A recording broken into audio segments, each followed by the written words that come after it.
Hello friends, எல்லாரும் எப்படி இருக்கீங்க? இன்னைக்கு நம்ம வீடியோல ஒரு டேஸ்டியான ரெஸ்டாரன்ட் ஸ்டைல்ல ஒரு சூப்பரான ஸ்நாக் தான் நம்ம பார்க்க போறோம். இது ரெஸ்டாரன்ட்லயும் கிடைக்கும், ஸ்ட்ரீட் சைடு கடையிலயும் நமக்கு கிடைக்கும். ரொம்பவே டேஸ்டா சூப்பரா இருக்கும். இனி நம்ம கடைக்கு போய் வாங்கவே வேணாம், வீட்லயே நம்ம ரெடி பண்ணிக்கலாம். வாங்க கோஸை வச்சு நம்ம மஞ்சூரியன் எப்படி செய்யறதுன்னு பார்க்கலாம். ஒரு பாத்திரத்துல 2 கப் அளவுக்கு நான் கோஸ் சேர்த்துக்கிறேன். நான் எடுத்துக்கிற கப்போட சைஸ் பார்த்தீங்கன்னா 250 மில்லி இருக்கு. இந்த கப்பில் 2 கப் அளவுக்கு கோஸை நம்ம அளந்து சேர்த்துக்கிட்டா கரெக்டாக இருக்கும். இந்த அளவுக்கு கொஞ்சம் பொடியாக கோஸை கட் பண்ணி எடுத்துக்கோங்க. காரத்துக்கு தேவையான அளவுக்கு மிளகாய்த்தூள் சேர்த்துக்கலாம். நான் 1 டீஸ்பூன் மிளகாய்த்தூள் சேர்த்துக்கிறேன். தேவையான அளவுக்கு உப்பு. கடையில் விற்கிற மாதிரி மஞ்சூரியன் நல்லா கலர்ஃபுல்லாக வேணும்னு நினச்சிங்கன்னா ஃபுட் கலர் ஆட் பண்ணிக்கோங்க. இது ஆப்ஷனல் தான். ஃபுட் கலர் சேர்க்காம நல்லா மஞ்சூரியன் கொஞ்சம் கலர்ஃபுல்லாக இருக்கணும் அப்படின்னு நினச்சிங்கன்னா காஷ்மீரி சில்லி பவுடர் சேர்த்துக்கோங்க. ஒரு 1.5 ஸ்பூன் அளவுக்கு சேர்த்துக்கிட்டிங்கன்னா கலரும் கொடுக்கும், காரமாகவும் இருக்கும். இந்த மாதிரி ஸ்பூன் ஃபுல்லாக கோபுரமாக நான் 3 டீஸ்பூன் அளவுக்கு கார்ன்ஃப்ளவர் சேர்த்துக்கிறேன்.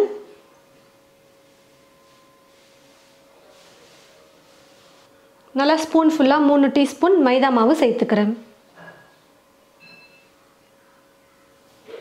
இப்போ இது எல்லாத்தையும் சேர்த்து கோஸோட நல்லா கலந்து கொடுத்துக்கலாம். தண்ணி பார்த்தீங்கன்னா எதுவுமே நம்ம சேர்க்கக்கூடாது. கோஸ்லேயே ஈரப்பதம் இருக்கிறதுனால நம்ம மாவெல்லாம் சேர்த்ததுக்கப்புறமா கலந்து கொடுத்துக்கிட்டே இருந்தோம்னா நல்லா மிக்ஸ் ஆகிடும்.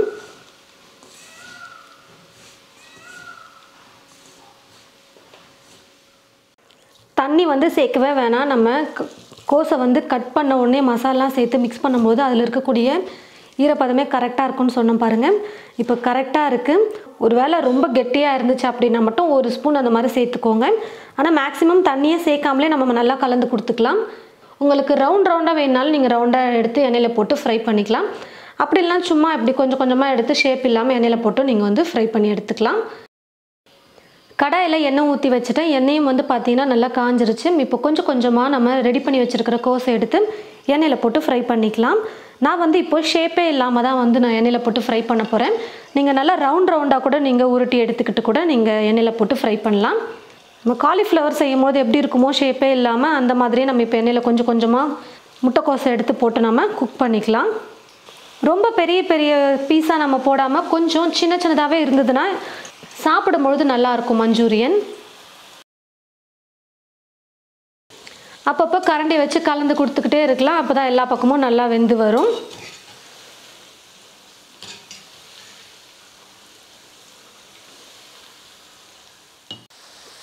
இப்போ பார்த்தீங்கன்னா சில்லி நல்லா வெந்து வந்துருச்சு. இப்போ நான் எடுத்துக்கிறேன். இந்த மாதிரி ஒரு வடிகரண்டி யூஸ் பண்ணிக்கிட்டோம்னா இருக்கிற எக்ஸ்ட்ரா எண்ணெயும் நல்லா வடிஞ்சு வந்துடும். நிறைய பேர் கார்ன்ஃப்ளவர் மைதா நிறையா சேர்ப்பாங்க. அதனால் கோஸ் அவ்வளோவா தெரியாது.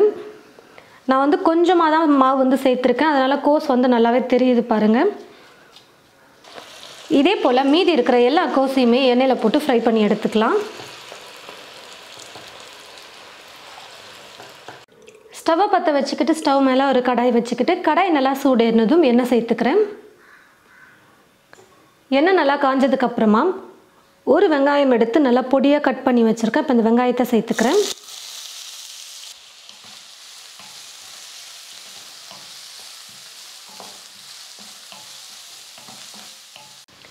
வெங்காயம் வதங்கிறதுக்குள்ளே ஒரு பவுலில் நான் 1 டீஸ்பூன் அளவுக்கு கார்ன்ஃப்ளவர் சேர்த்துக்கிறேன். இந்த மாதிரி ஃப்ளாட்டாக 1 ஸ்பூன் அளவுக்கு எடுத்துக்கோங்க.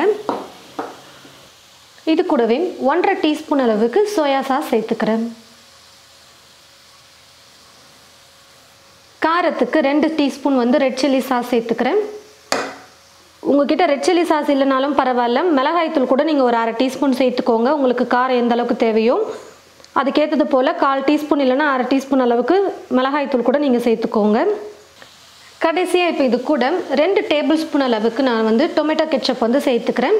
குட்டீஸ்லாம் இருந்தாங்க அப்படின்னா அவங்களுக்கு கொஞ்சம் ஸ்வீட்டாக இருந்தால் சாப்பிட பிடிக்கும் மஞ்சூரியன் எல்லாம். அப்போ நீங்கள் 3 டேபிள் ஸ்பூன் கூட நீங்கள் டொமேட்டோ கெச்சப் சேர்த்துக்கலாம். இப்போ இது கூட தண்ணி பார்த்தீங்கன்னா ஒரு 1/4 கப் அளவுக்கு சேர்த்துட்டு கார்ன்ஃப்ளவர் கொஞ்சம் கூட உருண்டைகளே இல்லாமல் நல்லா நைஸாக வர வரைக்கும் கலந்து கொடுத்துக்கலாம்.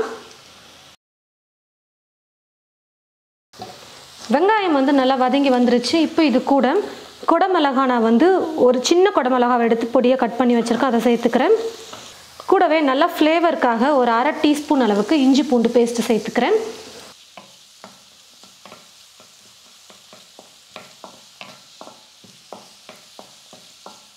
பாருங்கள் ஃப்ரெண்ட்ஸ், இஞ்சி பூண்டு பேஸ்ட், குடமிளகாய் சேர்த்துட்டு நல்லா நான் வந்து 1 நிமிஷத்துலேருந்து 2 நிமிஷத்துக்கு நல்லா வதக்கிக்கிட்டேன். கார்ன்ஃப்ளவர் சாஸ்லாம் போட்டு ரெடி பண்ணியிருக்கோம் பார்த்தீங்களா, இதை வந்து இப்போ இது கூட ஆட் பண்ணிடலாம். உப்பு வந்து கொஞ்சமாக சேர்த்துக்கிறேன். ஏற்கனவே நம்ம சில்லியில் உப்பு போட்டிருக்கோம். இப்போது தேவையான அளவுக்கு கொஞ்சமாக உப்பு சேர்த்துக்கிறேன். எல்லாத்தையும் சேர்த்து நல்லா கலந்து கொடுத்துக்கலாம்.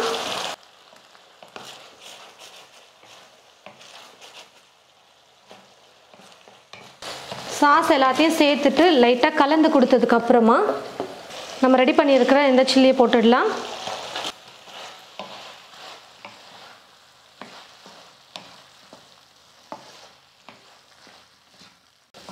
நல்லா எல்லாத்தையும் சேர்த்து சாஸோட கலந்து கொடுத்ததுக்கப்புறமா ஸ்டவ் ஆஃப் பண்ணிக்கிறேன். மஞ்சூரியன் வந்து ரெடி ஆகிடுச்சு. ஒரு பிளேட்டில் இப்போ நம்ம சர்வ் பண்ணிக்கலாம். முட்டைக்கோஸை வச்சு நம்ம நல்லா டேஸ்டியாக சூப்பராக மஞ்சூரியன் வந்து ரெடி பண்ணிட்டோம்.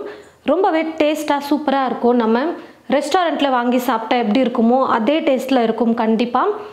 காலிஃப்ளவரை வச்சு நம்ம மஞ்சூரியன் வந்து ஆல்ரெடி நம்ம சேனல் அப்லோட் பண்ணியிருக்கோம். அந்த வீடியோவோட லிங்க்கையும் நான் உங்களுக்கு டிஸ்கிரிப்ஷன் பாக்ஸில் கொடுக்குறேன்.